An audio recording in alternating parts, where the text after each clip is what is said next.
All right, let's get over to Offensive Player of the Year, where, like the MVP, last year's winner is our current favorite heading into week 3.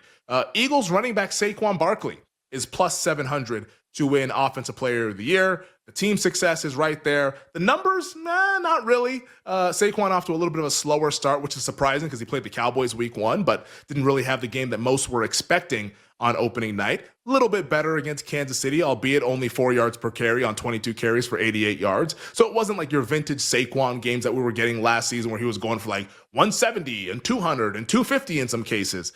But Saquon at plus 700, he's the favorite. I think he is beatable. It's hard to repeat with this award. Haven't seen someone do it since the early 2000s with Marshall Faulk. Like, just having those historic offensive numbers, it's just hard. You need to be on a good team. You need to stay healthy, and you need to still have like the same usage. Like, those things are hard. It's usually kind of lightning in a bottle that wins Offensive Player of the Year. Now, let me give you a couple names here before we get to the guy that I do want to bet for this award and a guy that I already have bet for this award. An interesting name to keep in mind, Rams wide receiver Puka Nacua.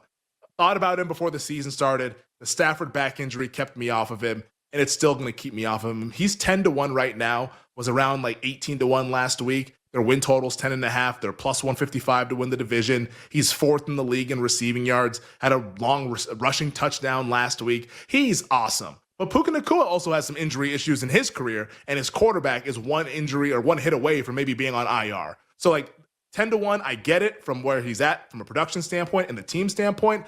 I just think it's a little bit too volatile for me to get involved with Puka Nacua. A couple of write-offs. One of them, this is unfortunate because I think this guy in many years with the season that he had last year probably wins it if his team was better. That's Bengals wide receiver Jamar Chase. He's at 10-1 right now.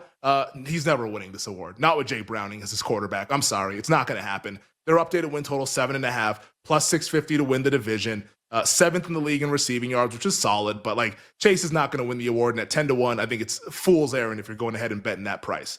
Also, a name I've heard being brought up on a couple of shows throughout the last couple of days, Giants wide receiver Malik Neighbors. He's 20-1. No shot in hell. The team sucks. like he leads the league in receiving yards. Great. The team sucks. Like, he's never going to win. Chase won the Triple Crown last year. His team missed the playoffs. He didn't even finish second in Offensive Player of the Year. Team success matters. The Giants are 0-2. They're 6-point dogs on Sunday. They're going to continue to be underdogs when you look at their schedule. Malik Neighbors has no shot. Let's get to a guy that I think has not just a shot, but should be among the favorites, and that is Colts running back Jonathan Taylor. Jonathan Taylor right now at BetMGM is 15-1. Now, I'm saying this as somebody who's not like all the way sold on Indianapolis, but I also have to acknowledge and respect the betting market does have them as a 4-point favorite on Sunday against Tennessee.